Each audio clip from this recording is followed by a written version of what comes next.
Vamos a hablar ahora del ruido en el trabajo, porque fíjense, puede provocar daños permanentes e incapacitantes. Es importante que los trabajadores comprendan el peligro que representa para su salud. Nos lo recuerda una de las pocas audiólogas que hay en nuestro país, Almudena Cervera, también directora de los Centros Afón en Canarias. ¿Qué tal? Muy buenos días. Buenos Bienvenida, días. Almudena. Almudena, ¿somos conscientes del ruido que hay en nuestros trabajos? Ya sea más, a lo mejor nos podemos hacer una idea, bueno, en la construcción, pero a lo mejor hasta en una redacción, ¿no? Sí, yo creo que no somos conscientes del ruido al que estamos expuestos a diario en muchas profesiones, como, bueno, pues eso, lo que tú dices, personas de la construcción quizá es lo que tenemos más claro, ¿no?, que están expuestos, pero luego los profesores, sobre todo los profesores de primaria, que están todo el día con ese ruido de fondo de los niños, la gente que trabaja en restauración, cocineros, incluso los peluqueros, claro. Pues es un ruido que es continuo, constante, no solo tiene que ser ruidos de impacto fuerte, sino también un ruido moderado durante muchas horas puede tener unos efectos muy perjudiciales sobre nuestra audición. Claro, y cuando hablamos de efectos perjudiciales, vamos a hablar de un trabajador de un restaurante, por ejemplo, que está sometido, sobre todo porque los restaurantes, y lo comentábamos antes, no suelen estar preparados para amortiguar ese ruido. Y ahí está la cuestión.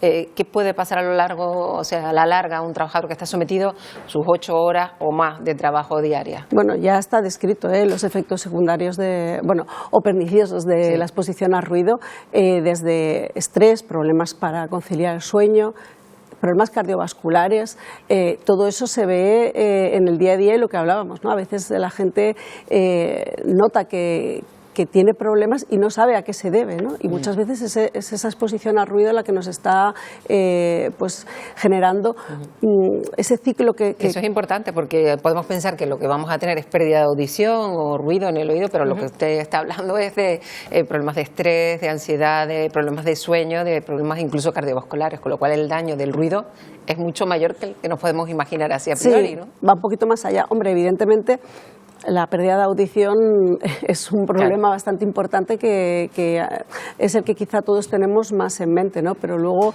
el no poder conciliar el sueño, eso entra en un ciclo que nos puede provocar muchos otros problemas, ¿no? El sueño es algo sagrado.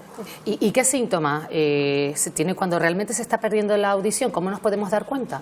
Bueno, las pérdidas de audición que están provocadas por exposición al ruido suelen empezar en pérdida de agudos, sonidos agudos. Y el agudo es un sonido que tenemos no solo a nivel conversacional, que perdemos el entendimiento, no tanto la capacidad de oír, la sensación de que no oigo, sino la sensación de que no entiendo. Y luego las alarmas, pues el bip del microondas, el del cinturón de seguridad, todos esos sonidos la gente dice, es que mi mujer me dice, ¿no oyes la alarma del horno, del microondas? Y eso a nivel profesional pues se nota, ¿no? Porque hay gente que trabaja con alarmas que tienen que oír, porque efectivamente están para eso, ¿no? Enfermeros, médicos, incluso gente que tiene detectores, ¿no?, que son lo que les indica que hay que hacer algo y no oyen esas alarmas. Claro, y muchas veces desdeñamos el daño en el oído o la pérdida leve de audición y decimos, bueno, eso no es tan grave como a lo mejor perder la vista, y muchas veces nos insisten en que es igual de grave o incluso peor. Eso es un gran error porque la audición es el vehículo que nosotros tenemos para el lenguaje. Nosotros desarrollamos el lenguaje gracias a que tenemos una buena audición cuando somos pequeños y eso hay que mantenerlo. Es una estimulación que nuestro cerebro necesita y que el deterioro cognitivo empieza con pérdidas de audición. Y desde su punto de vista, ¿qué deben hacer los trabajadores y qué deben hacer las empresas? Bueno, las empresas ya está bastante regulado y controlado el uso de EPIs, ¿no?, de protectores, de equipos de protección individual. El tema es usarlos, no solo tenerlos, ¿no?, usarlos y muchas veces hay profesiones en las que no está tan regulado esas EPIs, ¿no?, porque no son la cementera, la cervecera, sitios donde está claro que hay ruido. Las EPIs son esos equipos de protección. Claro. Esos auriculares, a lo mejor, por ejemplo. Exacto, sí. ¿No? Hay profesiones en las que es muy difícil compaginar la protección de ruido y la comunicación interpersonal, ¿no?, porque tú a un profesor no le puedes poner unos cascos, claro. A un camarero no le puedes poner unos cascos, ¿no? Un cocinero que tiene que estar escuchando las comandas, está debajo de una campana de humos, 6-7 horas cocinando, pues no le puedes poner unos cascos. Entonces, y en ese caso, ¿qué ha puesto ahora Almudena? ¿En un restaurante, en una cocina, el ruido, la campana? ¿Qué se puede hacer para proteger la salud auditiva en tanto cuanto tiene que seguir trabajando ahí? Es cierto que existen unos protectores a medida, ¿vale?, que tienen unos filtros que filtran cierta cantidad de frecuencias y no otras, con lo cual, digamos, hacemos un poco de limitación de esos ruidos perniciosos y permitimos el paso de las frecuencias más conversacionales. Pero es cierto que no existe la protección 100% en esos casos. O sea, es digamos un método paliativo, pero hay profesiones muy difíciles de proteger permitiendo la comunicación. ¿Y los trabajadores en ese caso qué pueden hacer? Poco.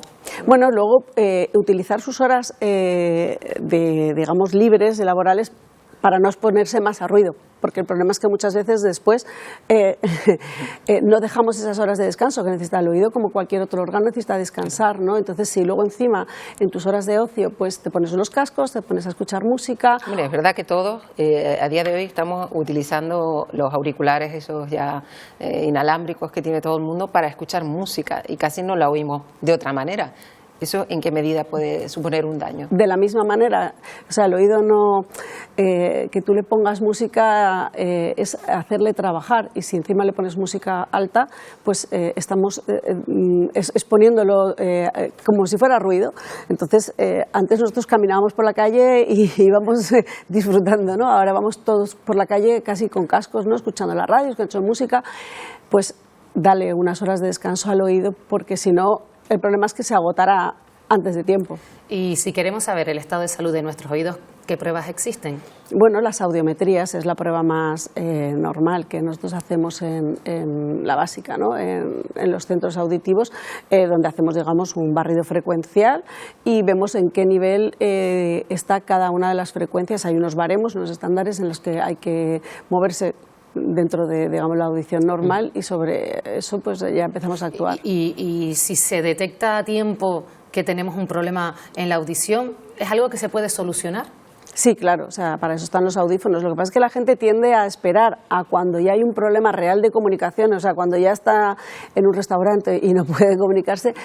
Ahí es donde va a ponerse el audífono, y no, claro. O sea, esto hay que hacerlo cuando empieza la pérdida de audición, eso es lo importante. Luego hay otro problema que tiene que ver ya con el exterior, que es cuando uno está sometido a un ruido ambiente, que ahí ya, claro, poco puede hacer pues un audiólogo, pero sí los ayuntamientos, a lo mejor, personas que tienen que vivir sometidas a un ruido constante de un restaurante abajo, o una terraza, o una obra, o viven cerca del aeropuerto. Eso también supone un estrés. Pero es cierto que eso está ya muy controlado, porque hay una normativa europea y los ayuntamientos, y me consta que el de Santa Cruz lo hace, el regular la velocidad del tráfico en la ciudad es una medida contra el ruido. En los horarios de las terrazas es una medida contra el ruido. Es decir, en carnavales lo vemos. Antes carnavales no terminaba a las horas que termina ahora. ¿Por qué? Bueno, para proteger a los vecinos frente al ruido. O sea, sí que se están llevando a cabo medidas precisamente para protegernos. Nos quedamos con todos sus consejos. Almudena Cervera, muchísimas gracias por habernos acompañado este ratito en Buenos Días Canarias. A vosotras, buenos días.